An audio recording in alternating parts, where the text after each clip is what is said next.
Kali ini Mimin bakal melanjutin alur cerita Big Mouth part yang keduanya nih guys. Tapi sebelum lanjut jangan lupa buat like, komen, dan subscribe ya. Kalau udah kita langsung mulai aja yuk ceritanya.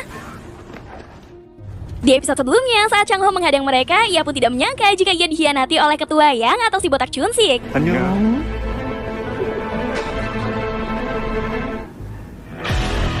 나 허구됐어 이 등신 새끼들아. Sebelum keluar dari penjara, mereka berdua dipasangkan gelang kaki oleh kepala penjara agar tidak bisa meninggalkan area yang telah ia tentukan. Jika mereka menghancurkan gelang itu, maka mereka akan dipenjara selama 7 tahun. 가자. Sebelum kepala sipir pulang, ia pun menyuruh bawahannya untuk jangan membiarkan Chang Ho mendekati Dr. Han. Tak lama setelah kepala sipir pergi, Chun-sik kemudian membawa Dr. Han pergi ke tempat ibadah yang ada di dalam penjara. Dr. Han mengatakan kalau dia tidak ada maksud untuk berkhianat, dan dia pun mencoba meyakinkan Chun-sik agar mau percaya dengan perkataannya. 전혀 없습니다. Chun-sik kemudian menyuruh anak buahnya untuk mengikat Dr. Han di kursi. Chun-sik kemudian memberitahu kalau dia hanya disuruh oleh Ji-hoon. Setelah itu, Chun-sik menyuruh salah satu anak buahnya untuk segera membunuh Dr. Han dengan memukul kepalanya menggunakan batang besi. Tiba-tiba Chang Ho dan anak buahnya datang ke sana. Kemudian Chang Ho meminta Chun-sik untuk melepaskan Dr. Han jika tidak ingin berurusan dengannya. Namun karena Chun-sik menolak, Chang Ho akhirnya menyuruh anak buahnya untuk menyerang.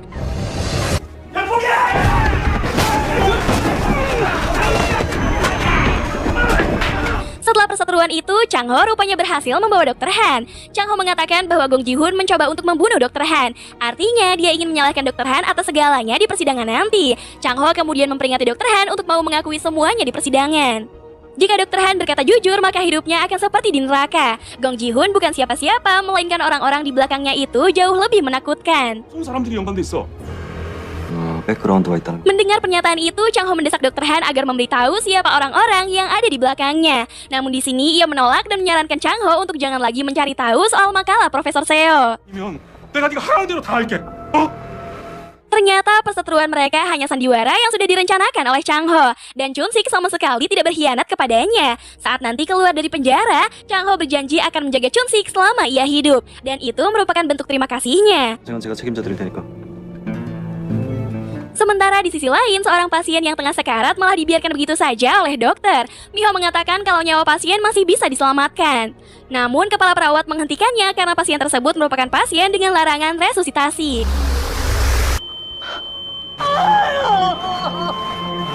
Saat akan pulang, Miho mendengar pembicaraan dari keluarga pasien yang diminta oleh pihak rumah sakit untuk jangan menguburnya di pemakaman umum. Selain itu, mereka juga dilarang untuk mengotopsi jenazah pasien karena harus segera dikremasi. Merasa ada yang disembunyikan dari pihak rumah sakit, Miho kemudian meminta ayahnya untuk menghubungi temannya yang bekerja di badan forensik karena dia akan mengambil sampel darah pasien. 남기성 씨 혈액 채취하려고. 사망 후 12시간 안에 채취하면 성분 분석 가능해.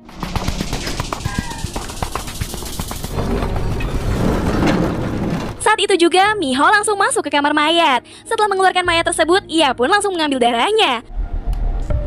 Saat keluar dari kamar mayat, tiba-tiba saja Dr. Hyun dan yang lain sudah menunggunya di luar. Dr. Hyun kemudian menyuruh mereka untuk menggeledah isi tasnya. Karena tidak menemukan apa-apa, Miho akhirnya dibiarkan pergi.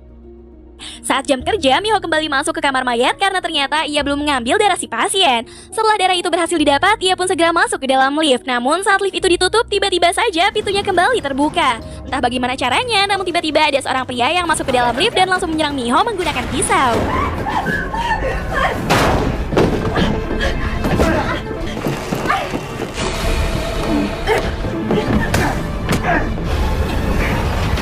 Saat pria itu mencekiknya, beruntung wali kota Choi yang kebetulan ada di sana langsung menolongnya. Choi kemudian mengejar pria itu, namun sayang ia kehilangan jejak. Choi lalu kembali untuk memastikan keadaan Miho. Miho teringat dengan darah yang tadi ia ambil dan untungnya darah itu masih ada. Melihat hal itu, Choi kemudian bertanya, dengan darah ini ia mungkin bisa memecahkan makalah dari Profesor Seo. 석유수 논문. 어쩌면 이걸로 Bersama dengan ayahnya, mereka pun pergi ke badan forensik untuk mengecek darah tersebut. Darah itu memang tidak sepenuhnya bisa mengetahui isi dari makalah Profesor Seo. Namun dengan darah itu, Miho bisa mengetahui motif pembunuhannya. 고맙습니다, 시장님. 조심히 들어가세요. Keesokan harinya di penjara, Chang Ho pergi ke bilik pengakuan untuk mengambil kartu tarot di Alkitab. Akan tetapi, ia sama sekali tidak mendapati kartu tarot tersebut. Ternyata kemarin Suntae sempat datang ke penjara untuk memberikan buku kepada Chang Ho yang di dalamnya terdapat sebuah handphone. Ia juga memberikan sebuah patung yang di dalamnya sudah dipasang kamera. Chang Ho kemudian mengambil file rekaman video yang ada di patung tersebut dengan tujuan untuk mengetahui siapakah sosok Big Mouth selama ini. Chang Ho lalu memasukkannya ke dalam HP untuk melihat rekaman video tersebut. Saat itu ada seorang tahanan yang masuk ke bilik pengakuan dan mengambil kartu tarot di Alkitab. Nah, ternyata tahanan itu adalah si Jerry. Di sini Chang Ho sangat yakin kalau Big Mouth yang asli adalah Jerry. Terbukti saat pertama kali masuk ke penjara, dialah orang pertama yang mendekati Chang Ho dan bersikap baik. Dan dia tahanan yang paling pertama percaya kalau Chang Ho adalah Big Mouth. 항상 내 곁에 있던 새끼. Chang Ho kemudian memanggilnya yang saat itu sedang ada di lapangan. Dan lalu ia pun langsung mengajaknya ke pemandian air panas. Chang Ho akan memberinya 3 kesempatan untuk mengatakan alasannya melakukan itu. Dan jika sampai tidak memberinya penjelasan, maka sudah bisa dipastikan salah satu dari mereka akan mati. 아무도 안 도와줄 거다. 형님한테 잘못한 거 없어요? 2번 남았어. Jerry yang tidak mengerti sama sekali jelas tidak bisa menjawabnya. Setelah 2 kesempatan terbuang sia-sia, Jerry akhirnya sadar maksud dari perkataan Chang Ho adalah karena dia sempat masuk ke bilik pengakuan dan mengambil kartu tarot. 고해소 갔던 것 때문에 이러시는 거예요? Jerry beralasan kalau dia hanya penasaran kenapa Chang Ho selalu pergi ke sana. Maka dari itu ia pun diam-diam masuk ke bilik pengakuan. Ia pun berani bersumpah kalau bukan dia yang mengambil kartu tarot itu. Dan mungkin saja ada orang lain yang mengambilnya. 저 그거 안 가져갔어요 형님. 그냥 그 성경책 그대로 껴놨는데? Melihat bosnya itu marah besar, ia pun meminta maaf, namun Chang Ho langsung menyuruhnya keluar. 제발 한 번만 나가! Setelah itu Chang Ho kembali melihat rekaman video tersebut. Dan di sini ia pun sadar kalau video itu sudah terpotong 30 menit. 30분이 사라졌다. 누군가에 의해. Saat itu Miho mengirim pesan untuk menghubunginya. Miho memberitahu kalau dia mendapat kiriman bunga. Mendengar itu Chang Ho teringat kalau Big Mouth pernah mengirimkan bunga yang sama kepada istri Gong Ji-hoon. Miho juga memberitahu kalau ada kartu tarot yang mungkin saja kiriman dari Big Mouth. Setelah fotonya dikirim, kartu tarotnya ternyata nomor 0 yang artinya tindakan bodoh dan juga ceroboh. Chang Ho sadar jika ini adalah peringatan untuknya. Namun yang membuat ia heran bagaimana bisa Big Mouth mengetahui soal kamera yang tersembunyi. 그의 존재를 아는 사람은 단 4명. 나와 미호, 순태와 장도는 뿐인데. Jerry akhirnya tahu kalau Chang Ho bukan Big Mouth yang asli, dikarenakan Big Mouth sering memakai kartu tarot untuk mengirim perintah. Jelas ia pun sangat kecewa karena Chang Ho sudah mengarang soal mengabulkan permintaan para tahanan. 가짜 주제에 뭔 소원을 들어준다는 소리 내가지고 희망 고문 시키냐고요 왜? Chang Ho mengatakan untuk menjaga mulutnya jika tidak ingin mati. Sebelum pergi, Chang Ho memintanya untuk melupakan kejadian hari ini. 너 살고 싶으면 오늘 일 다 지워. Saat sedang makan, Jerry diberitahu kalau ada pengunjung yang ingin bertemu. Ternyata yang mengunjungnya itu adalah adik perempuannya. Di sini Jerry sangat senang mengingat sudah sangat lama ia tidak dikunjungi oleh keluarganya. Adiknya memberitahu kalau ia sudah menitipkan nenek mereka ke panti jompo karena sebentar lagi ia akan kembali kuliah semester 뭔 depan. 돈이 있어서 그 너무 이상한 짓 하고 다니냐? Mendengar itu, Jerry bertanya dari mana adiknya itu mendapatkan uang sehingga bisa kembali kuliah. Adiknya memberitahu kalau ada orang baik yang mau membiayainya. Dan orang baik yang dimaksud itu adalah Gong Ji-hoon. Entah apa tujuannya, namun sepertinya Gong Ji-hoon memiliki niat jahat.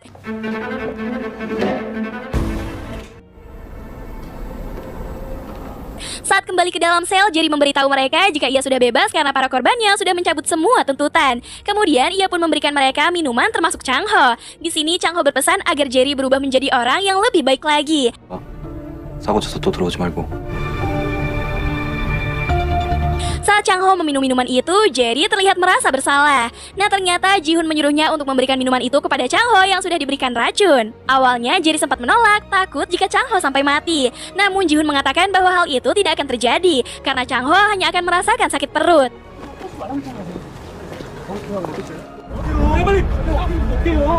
Melihat Chang Ho yang kesakitan, para tahanan kemudian memanggil penjaga. Kemudian para penjaga membawa Chang Ho ke rumah sakit menggunakan ambulans. Di waktu yang sama, Jerry yang melihat Miho baru tiba di sana kemudian mengajak mereka untuk menyusul ambulan tersebut. Saat lampu merah, Miho bertanya-tanya kenapa ambulans itu tidak pergi ke rumah sakit yang ada di sebelah kanan. Ayahnya beranggapan mungkin saja UGD-nya sedang penuh. Namun setelah menghubungi pihak rumah sakit, Miho memberitahu kalau di depan sana tidak ada rumah sakit. 큰 병은 없어 빨리.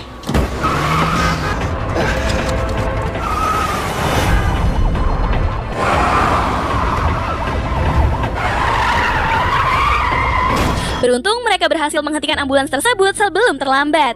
Miho mengatakan kalau dia adalah seorang perawat dan dia menyuruh mereka untuk membawa suaminya pergi ke rumah sakit tempat ia bekerja. Miho dan ayahnya kemudian menemui Jerry untuk mengucapkan terima kasih. Di sini Jerry merasa bersalah karena sudah mencelakai Chang-ho. Sebelum pulang, Jerry sempat dikasih uang oleh mereka sebagai tanda terima kasih. 아유. 그래, 맞습니다. 예, 가요. Di sisi lain, seorang polisi diam-diam mengambil cap jempol darah milik Chang-ho yang ternyata disuruh oleh Gong Ji-hoon dan juga Jaksa Cho. Ternyata surat itu merupakan permohonan jaminan yang masih belum diketahui untuk apa. Miho lalu menemui suaminya yang saat itu sudah siuman. Miho memberitahu jika di ususnya terdapat zat obat sehingga perutnya menjadi sakit. Di sini Chang-ho sadar jika ia sudah diracuni oleh si Jerry. Namun Chang-ho tidak memberitahukan hal itu kepada istrinya. Saat mereka sedang melepas rindu satu sama lain, polisi kemudian meminta Miho untuk keluar karena batas waktunya sudah habis. 나 밖에 있을게. Keesokan harinya, setelah keadaannya membaik, ia pun akan dibawa kembali ke penjara.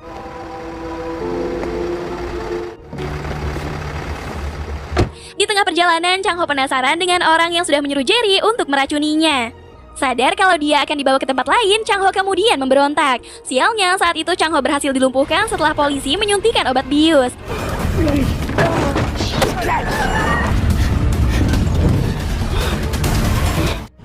Ternyata Chang-ho dibawa ke rumah sakit jiwa. Dan permohonan izin itu tidak lain tidak bukan untuk memanipulasi jika Chang-ho bersedia dimasukkan ke rumah sakit jiwa. Chang-ho kemudian dibawa oleh pria berponi yang langsung membawanya ke dalam ruangan nomor 304 dengan nama orang lain.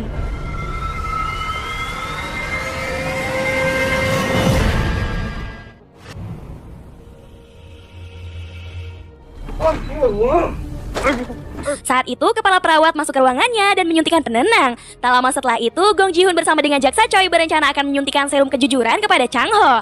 Hal itu dilakukan agar Chang-ho memberitahu lokasi di mana ia menyimpan uang 100 miliar milik Gong Ji-hoon. Setelah Jaksa Choi menyuntikkan serum itu, Chang-ho berhalusinasi melihat seekor tikus. Dan ternyata bukan hanya satu, melainkan ribuan tikus.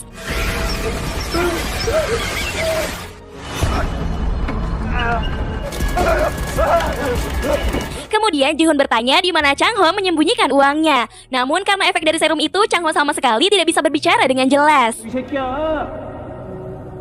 Ji-hoon yang kesal berniat akan menyuntikkan kembali serum itu sekalipun Jaksa Choi melarang karena hal itu akan menyebabkan gagal jantung. Saat serum itu akan disuntikan, Chang-ho seketika pingsan sehingga ia pun mengurungkan niatnya tersebut. Ketika itu Chang-ho bermimpi saat pertama kali ia bertemu dengan Miho. Mertuanya yang kala itu seorang polisi menangkap Chang-ho dan teman-temannya karena kedapatan berkelahi.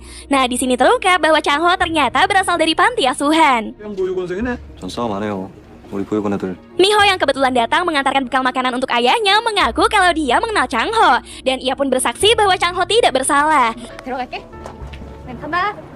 Setelah diajak keluar, Miho mengatakan kalau dia merasa kasihan karena Chang-ho berasal dari panti asuhan. Terlebih lagi, ia pun merasakan bagaimana kehilangan orang tua. Chang-ho merasa senang karena baru pertama kali ada orang yang mau memihaknya. 맛있어?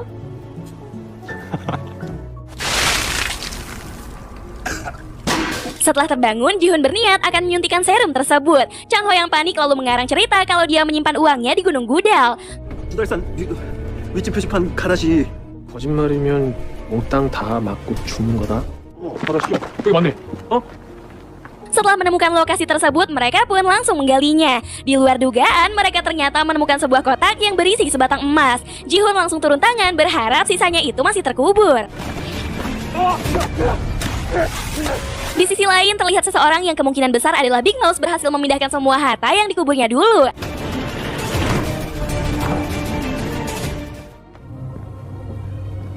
너 지금 물고기 밑밥주냐? Sementara itu, Ji-hoon kembali menemui Chang-ho sambil menunjukkan emas tersebut. Hal itu mengejutkannya karena tadi ia asal mengarang. Di sini Chang-ho sadar kalau Big Mouse mengawasinya. Chang-ho kemudian berbohong kalau sisanya masih ada di tempat lain. Kemudian Chang-ho meminta makanan dengan tujuan mengulur waktu agar Big Mouse bisa menyelamatkannya. 어떻게든 버텨야 한다. Di sisi lain, Dr. Han ternyata dibebaskan dari penjara yang membuat Chun-sik bertanya-tanya keberadaan Big Mouse. 빅마우스는 의지가 없냐?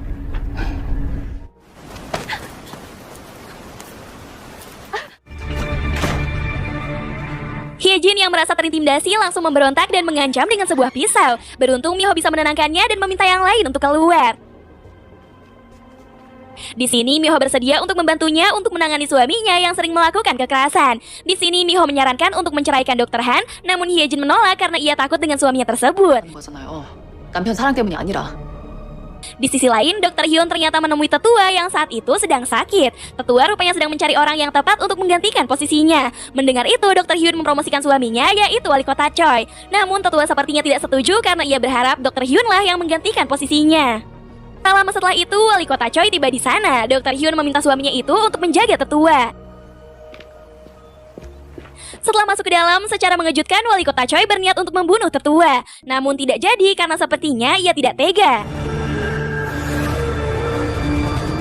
Berpindah ke sisi lain, terlihat salah seorang pria yang membakar rumah sakit jiwa dengan ciri-ciri sebuah tato di jari tangannya. Hal itu membuat Chang Ho kesal karena Big Mouse membantunya di waktu yang tidak tepat. 나 지금 빅마우스 타이밍 진짜 Saat kepala perawat ingin menelpon pemadam kebakaran, anehnya tim pemadam kebakaran sudah tiba di sana. Sementara itu, Chang Ho berusaha melawan orang gila ini. Beruntung salah satu pemadam menolongnya yang ternyata itu adalah Jerry.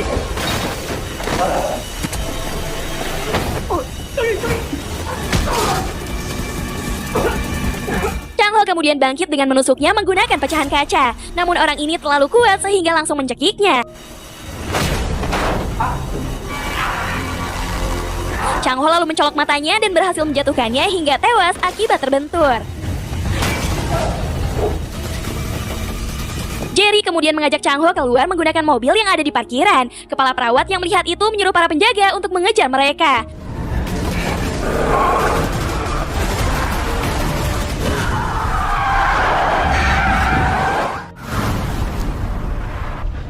Setelah lolos dari kejaran mereka, Jerry kemudian menyuruh Chang Ho untuk keluar dan menggunakan mobil lain yang sudah disiapkan.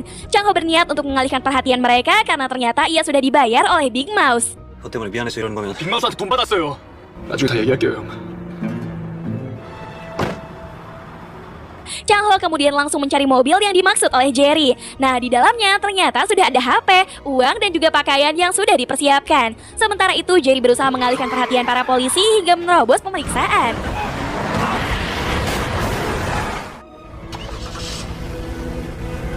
Chang Ho yang saat itu melewati jalan pemeriksaan dibuat terkejut setelah melihat Jerry yang sudah tidak bernyawa.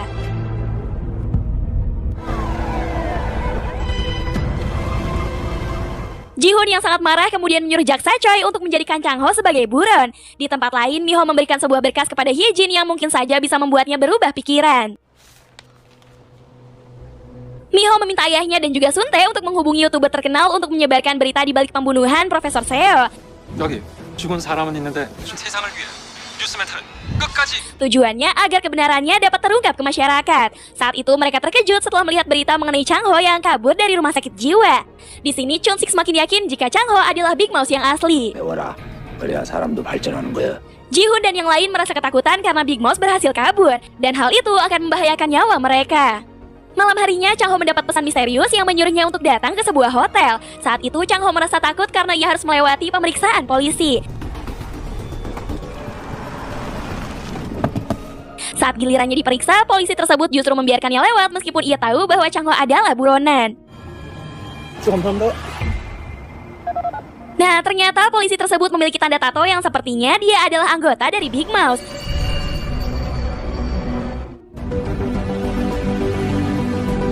Sesampainya di hotel, Chang Ho ternyata sudah dipersiapkan uang dan juga pakaian oleh Big Mouse. Sementara di sisi lain, Hye-jin akhirnya dibiarkan pergi karena Mi-ho yakin kalau dia akan memberitahu tentang makalah itu.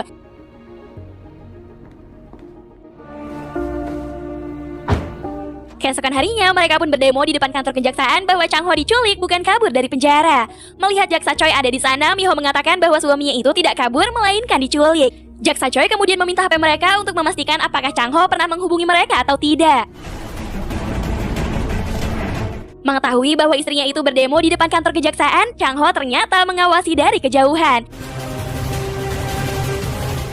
Chang Ho kemudian menelpon istrinya dan menyuruhnya untuk tidak khawatir karena sekarang ia baik-baik saja. Mi-ho kemudian memberitahu kalau Hye-jin bersedia untuk membantu mereka. Mendengar hal itu, ia pun berniat untuk menangani semuanya. Sementara di sisi lain, mereka terlihat panik karena berita pembunuhan Profesor Seo viral di mana-mana. Setelah itu, Ji-hoon mendapat telepon dari Hye-jin yang memberitahu kalau dia mempunyai makalah Profesor Seo. 교수 논문 내가 갖고 있어요. 내가 그걸 가지려면 어떻게 해야 되는지. 가만히 좀 있으라고 이 Hyejin bersedia akan memberikan makalah itu asalkan Ji-hoon bisa membuat suaminya setuju untuk bercerai dengannya. Jika Ji-hoon tidak bisa, maka ia akan memberikan makalah tersebut kepada Big Mouse. 빅마우스한테 넘기려고요. Mengetahui itu, Dr. Han menolak. Namun Ji-hoon mengatakan jika sampai makalah itu diketahui oleh banyak orang, maka tetualah yang akan terkena dampaknya. 난 어르신한테 직격타냐 뒷감당 자신 Sementara itu, Chang Ho tengah bersiap-siap untuk pergi ke suatu tempat. Kini tibalah hari persidangan untuk mereka. Para wartawan mengerumuni mereka dengan beberapa pertanyaan. Akan tetapi mereka memilih untuk tidak menjawabnya. 모두 앉아 주십시오. Saat sidang akan dimulai, YouTuber terkenal memulai live streamingnya dengan mengundang seorang narasumber yang ternyata adalah Chang Ho.